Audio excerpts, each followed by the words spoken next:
ఇంకోటి సార్ సీతక్క గారు ప్రతిపక్షంలో ఉన్నప్పుడు వరదలు వచ్చినప్పుడు మొత్తం తిరిగి గిరిజన తండాలు అటు ఇటు తిరిగి హడావుడి చేసింది. ఇప్పుడు మొన్న అంత పెద్ద వరదలు వచ్చినా కానీ సీతక్క ఎక్కడ కనపడలేదు. అంటే ప్లస్ అక్కడ ఆదివాసుల మీద మామూలుగా రేపులు ఇలాంటివి జరిగినప్పుడు కూడా ఎక్కడ వచ్చి మాట్లాడట్లేదు.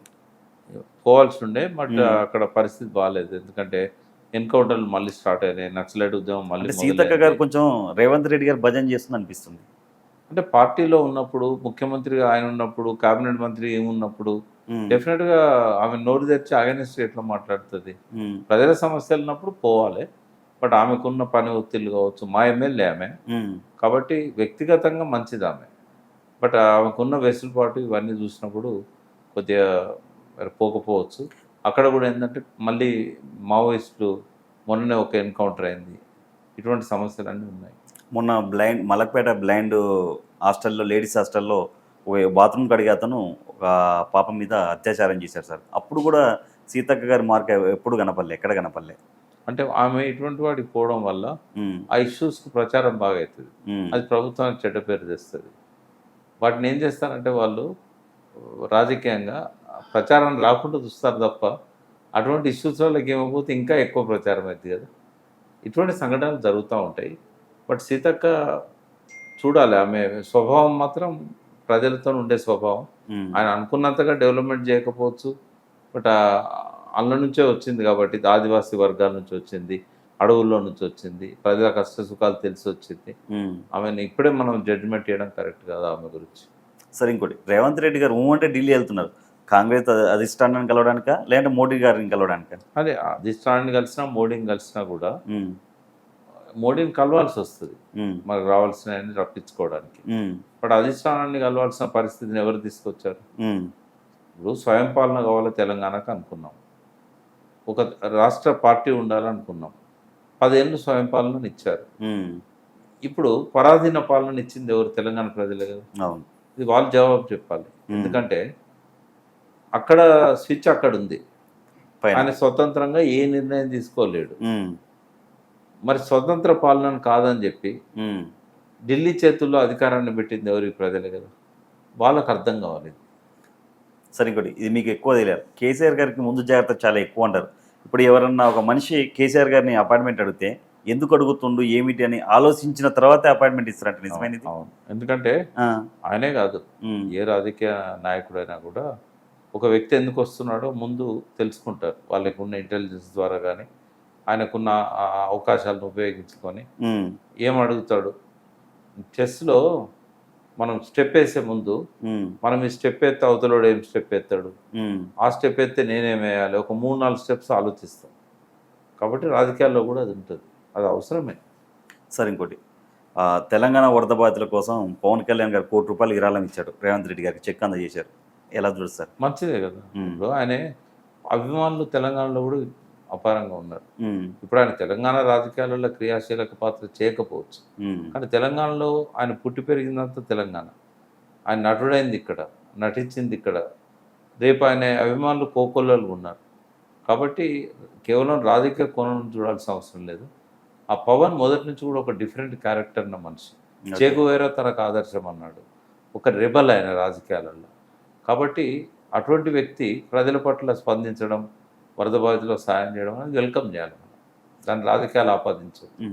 సరే, ఆంధ్రప్రదేశ్లో పవన్ కళ్యాణ్ గారి రోల్ ఎలా ఉండబోతుంది? ఎందుకంటే జగన్ గారు ఓడిపోవడానికి మెయిన్ కారణం పవన్ కళ్యాణే. ఆయన 2029లో ముఖ్యమంత్రి కావచ్చు, లేదా 34లో కావచ్చు, కానీ ఆంధ్ర రాష్ట్రానికి ముఖ్యమంత్రి కావడం అనేది 100% అవుతారు. సార్ ఒక్క మాటలో చెప్పండి, కేసీఆర్ అంటే ఏం చెప్తారు? గొప్ప విజన్ ఉన్న నాయకుడు. కేటీఆర్ బాగా భవిష్యత్తు ఉన్న నాయకుడు.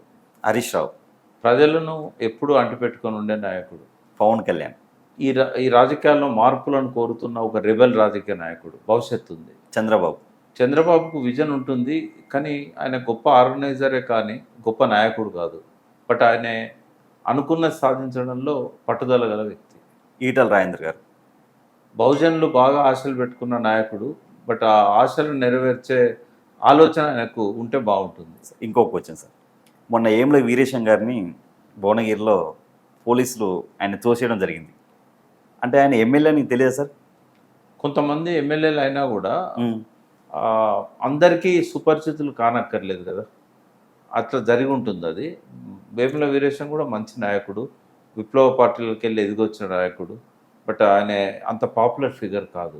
చాలాసార్లు ఏమైందంటే మేము టీవీలలో ఎప్పుడు కనబడుతుంటాం కదా, మమ్మల్ని గుర్తుపట్టి మంత్రులను కూడా తోసేసిన సందర్భాలు ఉన్నాయి. అవును. ఎందుకంటే వాళ్ళ మంత్రులను వాళ్ళకి తెలియదు, మీరు డైలీ కనబడతారు కదా మేము రోజు కనబడతాం. కాబట్టి పాపులారిటీ వేరు, ఆ ప్రజలు ఎన్నుకున్న నాయకుడు, ఆ కాన్స్టిట్యున్సీ వరకు. ఎందుకు టీఆర్ఎస్ పెట్టిన నాటి వరకు ఆ, కేసీఆర్ అంటే రాష్ట్రంలో ఎవరికి తెలియదు, ఒక మెదక్ జిల్లాలు తప్ప. ఉమ్, ఆయన మంత్రిగా కూడా 2 సార్లు చేశాడు. కానీ జయశంకర్ సారే అడిగిండు నన్ను, ఉమ్, కేసీఆర్ అట ఎట్లుంటాడా, ఆయన మంత్రి కూడా చేసిండట, నాకైతే గుర్తొస్తలేడు అన్నాడు. అట్లా ఇప్పుడు పాపులర్ కానక్కర్లేదు కదా.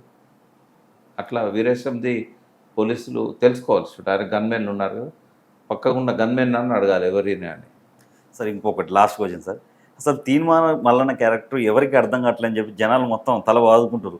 ఒకసారి కాంగ్రెస్ని తిడతాడు, ఒకసారి బీఆర్ఎస్ని తిడతాడు, ఇప్పుడు కాంగ్రెస్లో ఎమ్మెల్సీ అయ్యండి మళ్ళీ కాంగ్రెస్ని తిడుతున్నాడని చెప్పి ప్రజలు అంటున్నారు. దీన్ని ఎలా చూడవచ్చు? తీన్మార్ మల్లన్నకు సమాజంలోని సమస్యల పట్ల, బహుజనుల పట్ల మంచి ప్రేమ ఉంది, అభిమానం ఉంది. అయితే ముళ్ళును ముళ్ళుతోనే తీయాలనే వ్యక్తి ఆయన. ఉమ్, రాబోయే రోజుల్లో రాజకీయాల్లో క్రియాశీలకంగా ఆయన ఉంటాడు. ఓకే. ఇంకొంతకాలం తర్వాత ఆయన ముఖ్యమంత్రికి పోటీదారుల్లో కూడా ఉంటాడు. తక్కువ అంచనా వేయడానికి వీల్లేదు. ఓకే. ఆయన కూడా ఎదుగుతున్నాడు. ఎన్నడో వెనకట ఒక 4 గోడల మధ్యలో ఎడిటింగ్ ల్యాబ్లో కూర్చున్న మల్లన్న కాదు, ఒక ఛానల్లో మాస్ను అప్పీల్ చేస్తూ అవును.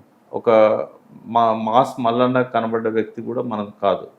ఆయన లోపల ఒక గొప్ప రాజకీయ నాయకుడు కాగలిగిన అన్ని లక్షణాలు ఉన్నాయి. కొంచెం తన అహంభావాన్ని తగ్గించుకొని ఎవరితోని ఎట్లా వ్యవహరించాలి రాజకీయాలలో అనేది కనుక ఛానలైజ్ చేయగలిగితే, అంటే ప్రతిపక్ష నాయకుల గురించి మాట్లాడినప్పుడు ఏ భాష మాట్లాడాలి అది అయిపోయింది. ఆయన ఎలివేట్ కావడానికి అడగోలుగా మాట్లాడి ఎలివేట్ అయ్యిండు. ఆయన బహుజనుల మీద ఉన్న ప్రేమను వాళ్ళకు రాజ్యాధికారం దిశగా నడిపించాలనే లక్ష్యం ఉన్న వ్యక్తి ఆయన. ఓకే. సమయస్ఫూర్తితోని వ్యవహరించాలి, ఎవరిని కూడా పరుష పదాలతో దూషించాల్సిన అవసరం లేదు. ఒక కరెక్ట్ గైడ్ లైన్స్లో కనుక ఆయన గ్రో అయినట్టయితే ఈ రాష్ట్రానికి ఆయన కూడా ముఖ్యమంత్రి అయ్యే అవకాశం ఉంది. ఆ విజన్ కూడా ఉంది ఆయనకు. ఓకే. ఆయన వెనకాల బలం కూడా ఉంది, జనబలం కూడా ఉంది. అవును. Thank you sir. అంటే ప్రతిపక్ష నాయకుల గురించి మాట్లాడినప్పుడు ఏ భాష మాట్లాడాలి అది అయిపోయింది. ఆయన ఎలివేట్ కావడానికి అడగోలుగా మాట్లాడి ఎలివేట్ అయ్యిండు. ఆయన బహుజనుల మీద ఉన్న ప్రేమను వాళ్ళకు రాజ్యాధికారం దిశగా నడిపించాలనే లక్ష్యం ఉన్న వ్యక్తి ఆయన. ఓకే. సమయస్ఫూర్తితోని వ్యవహరించాలి, ఎవరిని కూడా పరుష పదాలతో దూషించాల్సిన అవసరం లేదు. ఒక కరెక్ట్ గైడ్ లైన్స్లో కనుక ఆయన గ్రో అయినట్టయితే ఈ రాష్ట్రానికి ఆయన కూడా ముఖ్యమంత్రి అయ్యే అవకాశం ఉంది. ఆ విజన్ కూడా ఉంది ఆయనకు. ఓకే. ఆయన వెనకాల బలం కూడా ఉంది, జనబలం కూడా ఉంది. అవును. Thank you sir.